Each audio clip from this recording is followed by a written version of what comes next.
Chamanismo y espiritualidad.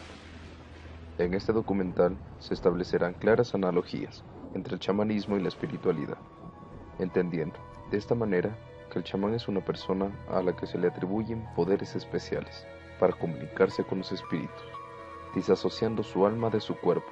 Los espíritus le ayudan a realizar sus tareas, que incluyen descubrir las causas de enfermedades, del hambre y de cualquier desgracia. Además, según su experiencia ancestral, prescriben una cura apropiada. Por su parte, la espiritualidad se refiere al espíritu, la noción de espíritu que se vincula a una entidad fuera del cuerpo. La espiritualidad otorga la convicción de que hay una realidad más allá de la que se puede percibir con los sentidos. Encontramos una similitud entre estas dos terminologías, las cuales contribuyen al bienestar y la salud, en la medida que proporciona un mejor entendimiento práctico y natural de la conexión de la persona con la totalidad de sí mismo, incluyendo su entorno. Por otra parte, el chamanismo puede ser considerado dentro de la espiritualidad, ya que necesita de los seres místicos y acercamientos espirituales para conectar con la persona, de esta manera provocar su sanación. Asimismo, el espiritualismo no caería dentro del chamanismo, ya que es un escalón más grande y el chamanismo como tal es una de las muchas subdivisiones del mismo. El chamanismo es un fenómeno complejo y poco conocido. Presenta un conjunto articulado de modos de actuar, cuya comprensión es inicialmente difícil. Su origen es detectable en los grupos humanos, incluso antes de que se desarrollara la escritura. Las prácticas chamánicas son aportaciones prehistóricas o preliterarias a la curación de las enfermedades, que proporciona una visión del mundo que hoy podemos calificar de no ordinaria. El ser humano puede entenderse a sí mismo desde una perspectiva más amplia, al conocer sus primeras respuestas frente al dolor, la enfermedad y la muerte, contribuyendo al bienestar y la salud en la medida en que proporciona un mejor entendimiento práctico y natural, conectando a la persona consigo mismo. Una de las cuestiones que hacen del fenómeno chamánico un hecho admirable es su presencia generalizada entre todos los grupos que forman nuestros antepasados. Sus prácticas, aunque se desarrollen en el momento actual, funcionan con elementos o instrumentos históricos, como el tambor, la medicina, plantas naturales, entre otros elementos propios de cada cultura chamánica. Asimismo, símbolos arcaicos y emociones ya presentes desde el origen de la humanidad.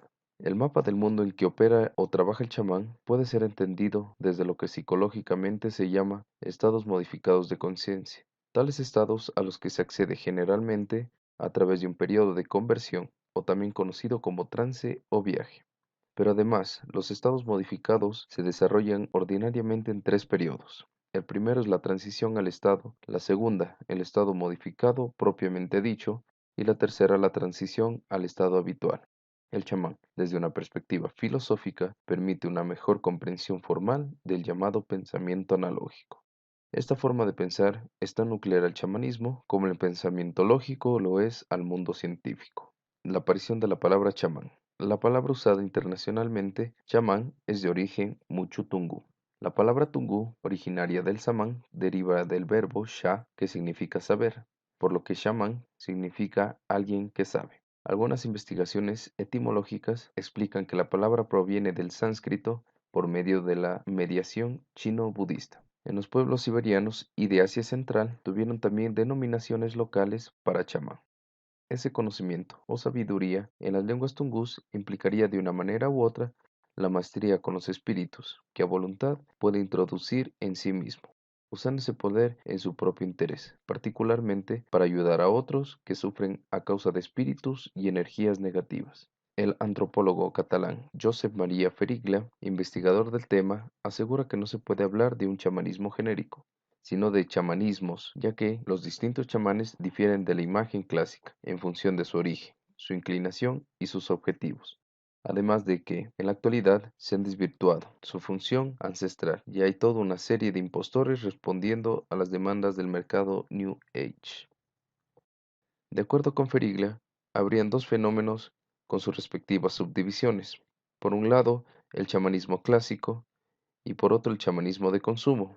De este último, dice que llena las carencias y aspiraciones de los occidentales ávidos de escape y dispuestos a pagar por una experiencia exótica. pues se ha convertido en un simple producto que se vende como cualquier otro espectáculo en que hemos convertido la tierra. El chamanismo clásico, por su parte, se entiende como un campo específico en el que se dan profundas experiencias estructurantes, que tanto afectan el mundo individual como el social. Primeras aproximaciones al chamanismo. El chamanismo se encuentra vinculado en lo primitivo y la idea de un contacto directo con los espíritus. El chamanismo se referiría a ciertos rituales de pueblos úralo-altaicos, dotados de un fuerte sustrato cazador. El chamán trabaja con espíritus de otra realidad. Estos espíritus guías pueden tener forma humana, animal, plantas y ser hasta minerales, y es considerado como una religión animista. El concepto de chamán, adoptado por las lenguas occidentales, se aplica a los especialistas que practican ritos parecidos o iguales que los chamanes tunguses. Estos especialistas entran en trance para curar a los enfermos, predecir el futuro, controlar desplazamiento de los animales y conversar con los espíritus. La primera descripción de una sesión chamánica proviene de las observaciones en 1557 que hizo el viajero inglés Richard Johnson. Sin embargo, no fue hasta 1661, con el relato del exilio en Siberia, que comenzó a popularizarse en Occidente el término chamán. En los siguientes 2 siglos observamos una serie de cambios que llevaron a dicho vocablo del lado de lo demoníaco, charlatanería, locura, y su posterior paso por histérico, epiléptico o psicótico. Para fines del siglo XIX, chamán y su término seguían sin tener una definición precisa, sin embargo ya era usado de manera profunda en los 5 continentes. Los chamanes de la prehistoria y el arte de las cuevas. Eliade planteaba un posible vínculo entre las cuevas prehistóricas y el chamanismo, pues señala la importancia de la caverna en la iniciación del hombre médico australiano. De esta manera refuerza aún más la hipótesis acerca de esa antigüedad. La representación de un animal, hecha por un artista de la prehistoria, es sobre todo un arte de representaciones animalísticas. La mayoría de animales representados son herbívoros, de gran tamaño. Por ejemplo, en algunas formas de arte rupestre del sudoeste americano abundan los pájaros y las serpientes, porque simbolizan el paso de un mundo a otro, de las profundidades de la tierra a la superficie donde viven los humanos. Los caballos, los ciervos, rinocerontes y felinos también tienen un gran significado para ellos. En la cueva de Lestroy Freres se han encontrado figuras mitad hombre, mitad animal, y se piensa que puede ser la representación de un chamán que se vestía con restos de animales, como cornamentas, zarpas posiblemente de oso y cola de caballo, para apropiarse de sus cualidades. Un dibujo del bisonte o del reno abatido por los cazadores les permitía tener éxito en la cacería. Por su parte el chamán, al utilizar garras de león o cuernos de reno, adquiere la ferocidad y la fortaleza del animal al que pertenecía. Las imágenes sin contextos y con tamaños diferentes flotan sobre el muro y los techos que les envuelven. Estas se dieron en el transcurso de un estado de conciencia alterada, cuando el chamán y sus seguidores salían del trance. De esta manera plasmaban imágenes que observaron. Los chamanes se sirvieron entonces de trazos grabados y pintados para producir y reencontrar sus visiones. De esta manera podían regresar a la cueva y allí, entre tinieblas, recrear su experiencia alucinatoria. Para ellos, lo que tiene un valor es el significado y no la figura o la forma en que se produjo la visión. Se estableció como criterio definitivo del chamanismo mesoamericano la creencia en un universo unido por un axis mundi, en que todos los objetos y seres del mundo están dotados de un alma. Muchas sociedades chamánicas creen en un dios de los animales, que controla la fauna, vela por su preservación, además, bajo ritos, permite a los cazadores matar a los animales. No todos nacemos ese camino. Es muy difícil decir, todos quisiéramos ser chamanes. Chuta, sería lindísimo, ¿no? Todos tenemos poder, sí, usted tiene su poder, tiene su iglesia, cada uno tiene su camino, hermoso. Pero entrar en este camino es otra cosa más allá, ¿no? Que cada ser nace con eso. Aquí nosotros escuchamos a gente, miramos, observamos, cuál tiene cómo está ese corazón. para poder cambiar esto. Y voy creando gente que va sabiendo, hay niños que tienen ese don, nos voy mirando el Luis, cultivándolos para que cuando ya nos vayamos nosotros ellos siguen por un buen camino. ¿Cómo ocurre el trance para ser chamán? A diferencia de los otros seres humanos, el chamán puede acceder al mundo de forma controlada y voluntaria, pues ha sido elegido. Es como si los espíritus concedieran al chamán una clave de libre circulación entre los dos polos del universo, para que él pueda entender la verdadera causa del fenómeno e interceder a favor de los seres humanos, de esta manera aliviar sus sufrimientos. Destacan tres principales modos de acceso a la función del chamán. Cada una corresponde a una forma determinada de organización y de control social. La primera es la búsqueda, la segunda la elección espontánea y la tercera la herencia. Una primera etapa se caracteriza por síntomas somáticos y fenómenos anormales, como visiones, intolerancias alimentarias, enfermedades, etc.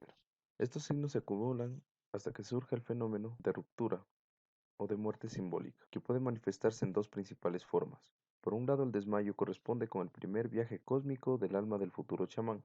Por otro lado, una crisis de tipo epiléptico se interpreta como el encuentro con el espíritu animal o ancestro que lo eligió. El chamán confirmado está entonces convocado a ponerse en comunicación con el otro mundo y así confirmar la elección que los espíritus han hecho. Por lo tanto, el chamanismo no es más que una forma con lo que los hombres a través del tiempo han incluido, manipulado y explotado los estados profundos de conciencia alterada. Los chamanes acceden a un estado de conciencia para alcanzar los múltiples objetivos mencionados. Al principio lo que es imprescindible no es la adquisición de un conocimiento oculto, sino la manera, cómo los aprendices asimilan la forma de alcanzar estados de conciencia alterada y dominarlos. La forma de iniciación chamánica más conocida por el mundo es aquella que se denomina la búsqueda de las visiones. En muchas comunidades se logra el trance mediante danzas, hiperventilaciones, sonidos agudos y una intensa concentración. Los chamanes de numerosos lugares del mundo establecen una relación particular con un animal espíritu y a veces con una planta y absorben su poder natural, el que les permite curar a los enfermos, controlar los desplazamientos animales y cumplir con las tareas chamánicas. El cosmos chamánico. En todo el mundo, el cosmos chamánico se halla generalmente estratificado. Se compone de tres niveles: el de la vida cotidiana, un mundo superior y un mundo inferior. Los dos últimos niveles están habitados por los propios espíritus y los animales espíritu. Esto no significa que estos tres mundos sean del todo alejados, están igualmente interconectados. Lo espiritual es tan unido como lejano en el espacio. Los estados de conciencia alterada. Los chamanes acceden a un estado de conciencia alterada para alcanzar múltiples objetivos. Los distintos estados de conciencia alterada están íntimamente relacionados entre sí, que son difíciles de definir con claridad, pero se puede en realidad considerar que forman parte de un conjunto continuo. Jean-Claude propone que en uno de estos extremos de este conjunto se sitúa lo que podemos llamar grandes rasgos de plena conciencia. La plena conciencia es aquel estado donde somos capaces de reaccionar a nuestro entorno de un modo racional. Este estado, sin embargo, no es definible ni claro, ya que estando despiertos en la vida cotidiana, pasamos frecuentemente de estados más introspectivos a otros más orientados hacia el exterior. El sueño es otro estado de conciencia alterada donde se controla menos las experiencias mentales. Existe un estado intermedio entre la vela y el sueño llamado sueño lúcido, donde se puede llegar a controlar las imágenes del sueño. Esta capacidad forma parte de las técnicas espirituales de algunos chamanes. En otro extremo está el trance profundo. Aquí se encuentran los estados profundos innatos al chamanismo, cuando los chamanes experimentan alucinaciones que pueden ser felices, tristes, terroríficas, etc. Este estado profundo afecta a los sentidos del chamán. Las etapas del trance. Existen tres etapas. El primer estadio es un trance ligero en donde existen puntos, zigzags, conjunto de líneas, curvas paralelas entre sí. Estas formas tienen colores vívidos que resplandecen, se mueven, se alargan, se contraen y se entremezclan. Un segundo estadio se esfuerza por dar sentido a las percepciones geométricas, dándole un significado cargado de religiosidad o emoción, según sea el estado de ánimo del participante. En los occidentales, por ejemplo, pueden interpretar una forma redonda y luminosa como la taza de agua si tienen sed. Un tercer estadio se alcanza por medio del torbellino o túnel. El individuo se siente atraído por un torbellino, al final del cual observa una luz viva. En los laterales del torbellino aparece una rejilla derivada de las imágenes geométricas del estadio 1. Cuando sale al final del túnel, se encuentra en el extraño mundo del trance. Los monstruos, los humanos y el entorno son intensamente reales. No todos tienen que pasar necesariamente por estas etapas, ya que no son universales. Dentro de este tercer estadio se encuentra el trance, donde se experimenta una pérdida del alma, es decir, que el espíritu del chamán abandona su cuerpo. La pérdida del alma se siente frecuentemente con un vuelo o un viaje bajo tierra. Estas dos interpretaciones merecen una explicación.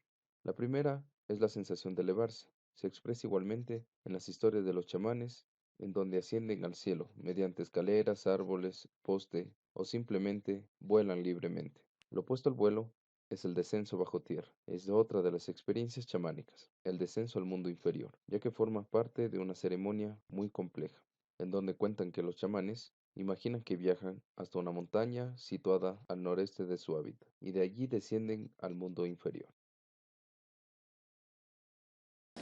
Muchísimo. Nosotros sabemos lo que va a ir pasando, lo que va a venir, lo que está, hemos pronosticado la gente que quién va a ganar, quién no va a ganar. ¿Sí? No. Chamanismo en Latinoamérica. Cuando estudiamos las creencias de los numerosos grupos indígenas que pueblan Sudamérica, desde las selvas venezolanas a las gélidas costas de la Tierra del Fuego, hay que tener en cuenta dos paradigmas, el de la diversidad y el de ciertas bases del pensamiento mítico común. Un aspecto que une todas las visiones religiosas es la división cosmogónica del universo en tres partes: el mundo superior, que es el mundo del aquí; el mundo inferior o el inframundo; y un mundo presente. La única diferencia con otras culturas, por ejemplo la cristiana, es que concibe el cielo, tierra e infierno. Por su parte, los chamanes indican tres mundos conectados por el rito, las visiones, los sueños y especialmente la actividad de los chamanes. Las prácticas chamánicas fueron en muchas culturas marginadas con la propagación del monoteísmo en Europa y en Oriente Medio. La Iglesia Católica consiguió la primacía sobre las religiones griegas y romanas. Los templos fueron destruidos sistemáticamente y sus ceremonias prohibidas. La caza de brujas fue la última persecución para acabar con el chamanismo europeo. La represión continuó con las influencias católicas en la colonización española. Los pueblos taíno de las grandes islas del Caribe fueron los primeros en ser contactados por Colón. Es por ello que las primeras manifestaciones de chamanismo datan en el Caribe. Los sacerdotes cristianos se empeñaron en destruir los objetos, rituales y cultos que tenían estos chamanes del Caribe, ya que denunciaron a sus prácticas como representaciones del diablo, y de esta manera realizaron grandes ataques contra los pueblos indígenas, a quienes consideraban como brujos. Antiguamente la gente practicaba hoy día en el campo, sabía, y la gente conocía quién debe estar, ocupar esos lugares, ¿no? Lo que ahora no, ahora simplemente hay textos, mucha gente aprende a través de libros, a través de alguien que hace. Entonces, por eso que en el Perú ha habido una serie de poquitos de gente que solo son sacando dinero y no hacen operaciones. El Ser Supremo. El Ser Supremo en estas tribus suele ser un ente eterno, omnipotente, invisible. Cada pueblo y cada cultura ha elaborado su propia cosmovisión, es decir, su manera de ver y entender el mundo. El continente americano, llamado Nuevo Mundo, es la cuna de varias civilizaciones indígenas, como aztecas, mayas, incas, entre otras, que transmitieron de generación en generación hasta nuestros días su conocimiento. El Yachac es un intermediario con los dioses. Además, es un término quichua que hace referencia a una persona que se encarga de comunicar y transmitir toda la sabiduría hasta las nuevas generaciones. Posee cualidades sobrenaturales que lo convierten en un médico natural. Desde una cosmovisión andina, incluso desde una filosofía andina, podemos indicar el significado que alega el Ser Supremo desde el macrocosmo o Madre Cósmica, como la Pachamama, y el microcosmo o Madre Terrenal, como la Alpamama, dadoras de vida en diferentes esferas. Si tomamos de referencia a la cultura inca y sus principales deidades, tendríamos Pachacamac, que es la divinidad principal de los incas, que se traduce como el gran dador de vida. El Inti, término quichua que significa sol, junto a ellos la Pachamama, que fueron la gran trilogía creadora del hombre y la naturaleza. Instrumentos curativos. Dentro de sus grandes instrumentos curativos, en primer lugar, tendríamos el equilibrio del aura, acompañado de un diálogo médico-paciente que va expresado de malestares y pensamientos negativos. De esta manera podríamos hacer una comparación entre el chamán y los psicólogos actuales, difiriendo simplemente sus metodologías. Otro método utilizado es la limpia con el huevo, lo que permite hacer un barrido magnético. La limpia con el cuy es otro tipo muy utilizado para diferentes funciones. Entre ellos están el cuy rojo, que sirve para problemas cardiovasculares, el negro, para sacar enfermedades de origen no natural, y el blanco para solucionar problemas de estado de ánimo negativo. El tabaco es una herramienta importante en esta tradición. El humo del tabaco es soplado sobre la ayahuasca y el paciente, con el fin de atraer las energías positivas. Además, se pueden utilizar otras herramientas como perfumes, cascabeles, cristales y otros objetos de poder. La ayahuasca es una herramienta chamánica, una de las más importantes del Amazonas. Según muchos curanderos indígenas, gran parte de sus conocimientos provienen directamente de la embriaguez y la ingesta de esta sustancia. La mayoría de veces el chamán canta canciones de poder para invitar a los espíritus buenos y para llevar a cabo la cura. En conclusión, podemos decir que el chamanismo clásico ha sobrevivido en las llanuras de América del Sur, sobre todo en la selva amazónica, algunas regiones de Centroamérica y en territorios de Norteamérica, mientras que algunos de sus elementos han sido gradualmente transformados y absorbidos por sistemas mágicos religiosos. Este documental ha pretendido revalorizar el patrimonio cultural de los pueblos, en los cuales sigue existiendo este tipo de prácticas ancestrales, que mantienen esta identidad a lo largo del tiempo, en valor con su cosmovisión chamánica, recuperando sabidurías ancestrales desconocidas por muchos. El chamán es un superviviente que ha pasado de una manera u otra por el dolor, la enfermedad y la muerte.